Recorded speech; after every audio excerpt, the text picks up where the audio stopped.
नमस्कार, आप देख रहे हैं संसद समाचार। आपके साथ मैं हूं पराक्रम सिंह शेखावत। बताएंगे आपको संसद के दोनों सदनों यानी कि लोकसभा और राज्यसभा की आज की कार्यवाही से जुड़ी हुई खास जानकारी। शुरुआत करते हैं लोकसभा के साथ। लोकसभा में आज विभिन्न मुद्दों पर कांग्रेस समेत विपक्षी सदस्यों के हंगामे के कारण सदन की कार्यवाही एक बार के स्थगन के बाद दोपहर 3 बजे तक के लिए स्थगित कर दी गई।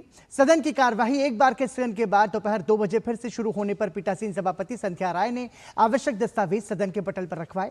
इस बीच विपक्षी सदस्य आसन के करीब आ गए। उनके हाथों में तख्तियां थी और वो अमित शाह जवाब दो के नारे लगा रहे थे। पीठासीन सभापति ने नारेबाजी कर रहे सदस्यों से अपने अपने स्थान पर लौटने का अनुरोध किया, लेकिन हंगामा नहीं थमने पर उन्होंने 2:02 पर सदन की कार्यवाही दोपहर 3 बजे तक के लिए स्थगित कर दी। इससे पहले सुबह 11 बजे सदन की कार्यवाही शुरू होने के बाद विभिन्न मुद्दों पर कांग्रेस समेत विपक्षी सदस्यों के हंगामे के कारण प्रश्नकाल लगातार 8वें दिन नहीं चल सका और कार्यवाही शुरू होने के कुछ मिनट के भीतर दोपहर 2 बजे तक के लिए स्थगित कर दी गई। बैठक शुरू होने पर लोकसभा अध्यक्ष ओम बिरला ने 23वें राष्ट्रमंडल खेलों में भारतीय खिलाड़ियों की उपलब्धियों का उल्लेख करते हुए उन्हें बधाई दी। इसके बाद लोकसभा अध्यक्ष ने प्रश्नकाल शुरू कराना चाहा, लेकिन विपक्षी सदस्य अपनी मांगे उठाने लगे। कांग्रेस सदस्यों को बुधवार को सदन में नेता प्रतिपक्ष राहुल गांधी के भाषण के दौरान पैदा हुई गतिरोध की स्थिति का मुद्दा उठाते देखा गया। वो दिल्ली में पिछले सप्ताह प्रदर्शन करने वाले छात्रों पर पुलिस कार्रवाई को लेकर गृह मंत्री अमित शाह के बयान की भी मांग दोहराते सुने गए। लोकसभा अध्यक्ष ओम बिरला ने विपक्षी सदस्यों से प्रश्नकाल बाधित नहीं करने का अपना आग्रह उन्होंने दोहराया और हंगामा नहीं थमने पर उन्होंने कार्यवाही दोपहर 2 बजे तक स्थगित कर दी। लोकसभा ने गुरुवार को राष्ट्र गौरव अपमान निवारण संशोधन विधेयक को पारित कर दिया। इसके प्रावधानों के तहत राष्ट्रगीत वंदे मातरम के गायन के दौरान किसी भी तरह का व्यवधान या उसका अपमान आपराधिक कृत्य माना जाएगा और इसके लिए 3 वर्ष तक की सजा हो सकती है। राष्ट्रगान जन गण मन के साथ ही उसी सम्मान के साथ राष्ट्रगीत वंदे मातरम के गायन को अनिवार्य बनाने वाले राष्ट्र गौरव अपमान निवारण संशोधन विधेयक 2026 को लोकसभा ने, आपको बता दें कि द्रमुक समेत विपक्षी दलों के सदस्यों के हंगामे के बीच संक्षिप्त चर्चा के बाद ध्वनि मत से पारित कर दिया। इससे पहले उच्च सदन ने बुधवार को विधेयक को मंजूरी प्रदान की थी। प्रदर्शनकारी छात्रों के खिलाफ पुलिस कार्रवाई और राम मंदिर में चढ़ावा चोरी जैसे मुद्दों को लेकर विपक्ष के हंगामे के कारण लोकसभा की बैठक 2 बार के स्थगन के बाद आपको बता दें कि दोपहर 3:30 बजे शुरू हुई तो विपक्षी सांसद पहले की तरह ही नारेबाजी करने लगे। हंगामे के बीच ही विधेयक पर सदन में हुई संक्षिप्त चर्चा का जवाब देते हुए गृह राज्य मंत्री नित्यानंद राय ने कहा कि इस विधेयक के पारित होने के बाद राष्ट्रगीत को वही सम्मान मिलेगा जो राष्ट्रगान को मिलता है। उन्होंने कहा कि वंदे मातरम एक भारत श्रेष्ठ भारत और विकसित भारत के संकल्प का प्रतीक है। उन्होंने द्रमुक सांसदों की चिंताओं को खारिज करते हुए कहा कि यह विधेयक राष्ट्र गौरव का विधेयक है जो किसी राज्य, किसी व्यक्ति और किसी विचारधारा के खिलाफ नहीं है। इससे पहले द्रमुक सांसदों ने सदन में विधेयक पारित किए जाने का विरोध किया। विधेयक पर निचले सदन में हुई संक्षिप्त चर्चा में भाग लेते हुए द्रमुक सांसद के कनिमोई ने कड़ा विरोध दर्ज कराया और आरोप लगाया कि सरकार इसके साथ हिंदुत्व के एजेंडे को राष्ट्रीयता के रूप में प्रस्तुत कर रही है। उन्होंने कहा यह देश के नागरिकों के विरुद्ध है, इस तरह राष्ट्रवाद नहीं थोपा जा सकता। कनिमोई ने विधेयक को संघीय ढांचे के विरुद्ध बताते हुए यह भी कहा कि विभिन्न मुद्दों पर सदन में हंगामे के बीच विधेयक को पारित नहीं किया जाना चाहिए। उन्होंने इसे राज्यों के हितों के और धर्मनिरपेक्षता के खिलाफ बताया। भारतीय जनता पार्टी के सदस्य संबित पात्रा ने कहा कि यह साधारण विधेयक नहीं है। उन्होंने विपक्ष को आड़े हाथ लेते हुए कहा कि जो राष्ट्र को नहीं समझते वो यहां शोर मचा रहे हैं। संबित पात्रा ने कहा कि डॉक्टर राजेंद्र प्रसाद ने 1950 में संविधान सभा में यह आश्वासन दिया था कि जन गण मन और वंदे मातरम दोनों एक ही रूप से गाए जाएंगे और दोनों को एक ही सम्मान मिलेगा। उन्होंने आरोप लगाया कि 76 वर्षों में कांग्रेस की सरकारों ने एक परिवार को ऊपर रखा, राष्ट्रगीत वंदे मातरम को नहीं। द्रमुक के ए राजा ने विधेयक पर अपना संशोधन प्रस्तुत करते हुए कहा कि आज देश और संसद के लिए बहुत खतरनाक दिन है। यह विधेयक मजाक की तरह है। सदन ने उनके संशोधन को खारिज कर दिया और द्रमुक समेत विपक्षी सदस्यों के हंगामे के बीच ध्वनि मत से विधेयक को मंजूरी प्रदान कर दी गई।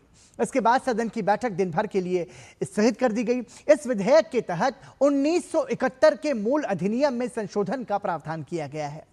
विधेयक के उद्देश्यों और कारणों में कहा गया है कि राष्ट्रगान की तरह राष्ट्रगीत को गाने से जानबूझकर रोकने या किसी सभा में इसके गायन में व्यवधान पैदा करने को एक दंडनीय अपराध बनाने का प्रावधान किया जाता है। इसमें बताया गया है कि 24 जनवरी 1950 को संविधान सभा में डॉक्टर राजेंद्र प्रसाद ने कहा था कि वंदे मातरम को जनगण मन के समान ही सम्मान और बराबर का दर्जा दिया जाएगा। इसमें कहा गया कि वर्तमान में कोई ऐसा विधिक उपबंध नहीं है जो वंदे मातरम गायन के अपमान को रोकता हो। विधेयक में राष्ट्रगीत के अपमान के लिए 3 वर्ष तक की सजा और जुर्माना अथवा दोनों का प्रावधान किया गया है। ये थी लोकसभा की आज की कार्यवाही से जुड़ी हुई खास जानकारी। और आइए अब आपको बताते हैं संसद के उच्च सदन यानी कि राज्यसभा में आज सदन की कार्यवाही के दौरान क्या कुछ विशेष रहा। आपको बता दें कि आज राज्यसभा में लोक परीक्षा अनुचित साधन निवारण संशोधन विधेयक 2026 को मंजूरी दे दी गई और इसके साथ ही विधेयक को संसद की मंजूरी मिल गई, यानी कि लोकसभा से ये पहले ही पारित हो चुका था और आज राज्यसभा ने भी इसे पारित कर दिया, जिसमें प्रश्न पत्र लीक करने के अपराध में 10 साल तक की सजा और 50 लाख रुपए तक के जुर्माने का प्रावधान है।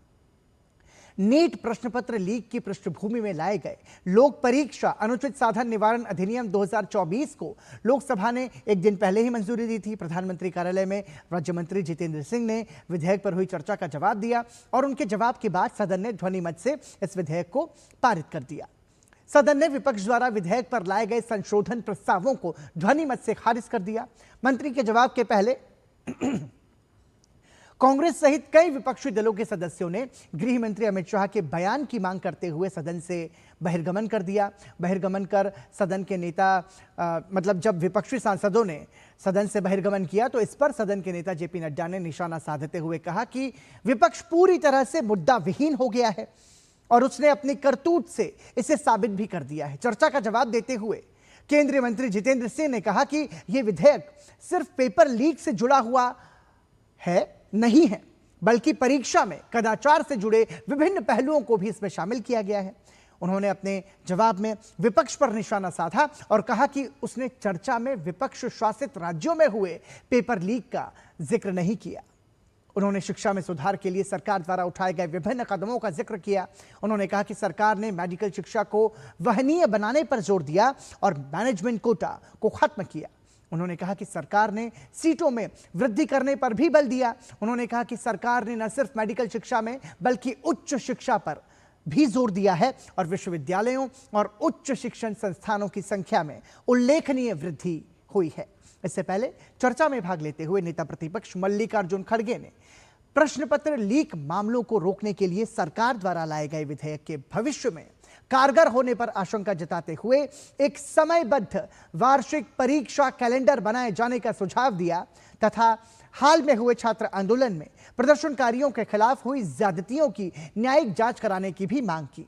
उन्होंने कहा कि सरकार ने इस विधेयक में कड़े प्रावधान किए हैं, लेकिन उससे कोई फर्क नहीं पड़ेगा।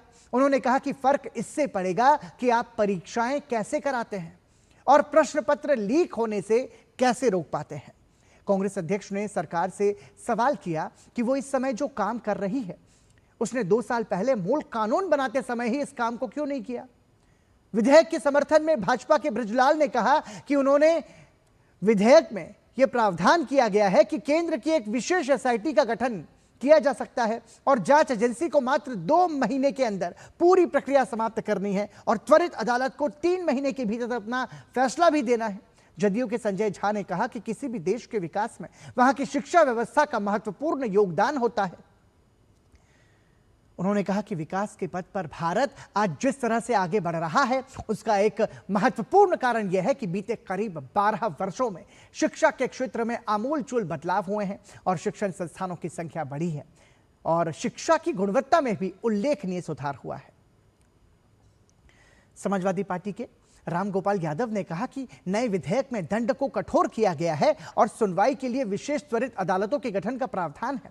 राष्ट्रवादी कांग्रेस पार्टी के प्रफुल्ल पटेल ने कहा कि पिछले कुछ दिनों में प्रश्न पत्र लीक मामले और उसके बाद हुए घटनाक्रम से केवल छात्र ही परेशान नहीं हुए बल्कि सरकार को भी पीड़ा हुई है और लोक परीक्षा अनुचित साधन निवारण संशोधन विधेयक 2026 इसी पीड़ा का परिणाम है।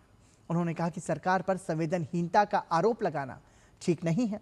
आम आदमी पार्टी के संजय सिंह ने कहा कि सरकार ने कहा था कि नीट का पेपर लीक होने से 22,80,000 छात्र प्रभावित हुए, लेकिन जब दोबारा नीट का पेपर हुआ तब 22 लाख बच्चे ही इसमें बैठे। 2,80,000 बच्चों ने यह परीक्षा नहीं दी। इसके लिए कौन जिम्मेदार है? राज्यसभा में गुरुवार को शून्यकाल के दौरान विपक्षी सदस्यों ने नीट परीक्षा प्रश्न पत्र लीक के विरोध में प्रदर्शन कर रहे छात्रों पर पुलिस के बल प्रयोग के आरोपों को लेकर सदन में केंद्रीय गृह मंत्री अमित शाह के बयान की अपनी मांग सभापति द्वारा अस्वीकार किए जाने पर विरोध जताते हुए सदन से बहिर्गमन कर दिया। और सदन में आवश्यक दस्तावेज पटल पर रखे जाने के तुरंत बाद विपक्षी सदस्यों ने 20 जुलाई को छात्रों पर हुई पुलिस कार्रवाई के संबंध में गृह मंत्री अमित शाह से सदन में आकर स्पष्टीकरण देने की मांग करते हुए नारेबाजी शुरू कर दी। कांग्रेस के प्रमोद तिवारी ने व्यवस्था का प्रश्न उठाते हुए कहा कि संविधान परिषद को संसद के प्रति जवाबदेह बनाता है। उन्होंने कहा कि जब छात्रों पर लाठीचार्ज किया गया और गोली चलाई गई तब यह स्वाभाविक मांग है कि गृह मंत्री सदन में आए और इस पर बयान दे। राज्यसभा के सभापति सीपी राधाकृष्णन ने व्यवस्था का प्रश्न खारिज कर दिया और शून्यकाल के तहत लोक महत्व से जुड़े मुद्दे उठाने के लिए सदस्यों से कहा। विपक्षी सदस्यों ने अपनी मांग नहीं माने जाने पर सदन से बहिर्गमन कर दिया। विपक्ष के बहिर्गमन के बाद सदन के नेता और केंद्रीय मंत्री जेपी नड्डा ने कहा कि 20 जुलाई से शुरू हुए संसद के मॉनसून सत्र के दौरान विपक्ष का रवैया नकारात्मक रहा है। उन्होंने कहा वो लगातार सदन की कार्यवाही बाधित कर रहे हैं और सदन नहीं चलने दे रहे हैं। विपक्ष के पास कोई मुद्दा नहीं है और वो बार बार अपना रुख बदल रहा है। उन्होंने विपक्ष के आचरण को गैर जिम्मेदाराना बताते हुए इसकी निंदा की। विपक्ष के बहिर्गमन के बाद सदन में नियत कामकाज जारी रहा और सदस्यों ने शून्यकाल के तहत लोक महत्व से जुड़े अपने अपने मुद्दे उठाए। भारतीय जनता पार्टी के सुरेंद्र सिंह नागर ने one nation one digital metro card की मांग करते हुए कहा कि इससे स्त्रियों को कई तरह की सुविधाएं मिल सकेंगी। उन्होंने कहा कि मेट्रो यात्रियों के लिए हर शहर अपने यहाँ नया मेट्रो कार्ड जारी करता है। ये कार्ड प्लास्टिक के होते हैं और एक शहर का कार्ड दूसरे शहर में नहीं चलता। आम आदमी पार्टी के सांसद संजय सिंह ने उत्तर प्रदेश के देवरिया में बतालपुर चीनी मिल का मुद्दा उठाया। उन्होंने कहा कि यह मिल करीब 20 साल से बंद पड़ी है, जिससे वहां के लोगों को रोजगार की समस्या हो रही है। उन्होंने कहा कि उत्तर प्रदेश के गन्ना किसानों का 1200 करोड़ रुपया बकाया है और वो इस राशि का इंतजार कर रहे हैं। शून्यकाल में ही घनश्याम तिवारी, प्रकाश चिक, बराइक, कणाद पुरकायस्थ, गोविंद भाई, लालजी भाई ढोलकिया, रेखा शर्मा, दोरजी सेरिंग लेपचा, बाबूराव निषाद, संजय भाटिया, डॉक्टर के लक्ष्मण, जोगेन मोहन, संगीता यादव, डीएमजी के सदस्य एल के सुधीश, बीआरएस के रविचंद्रन बद्दीराजू, यूपीपीएल के प्रमोद बोरो, बीजू जनता दल के सुभाषिष खूंटिया ने भी आसन की अनुमति से लोक महत्व से जुड़े अपने अपने मुद्दे राज्यसभा में उठाए और इसके बाद सदन में प्रश्नकाल भी सामान्य रूप से चला। तो ये थी राज्यसभा की आज की कार्यवाही से जुड़ी हुई विशेष जानकारी। इसी के साथ संसद समाचार में इतना ही। नमस्कार।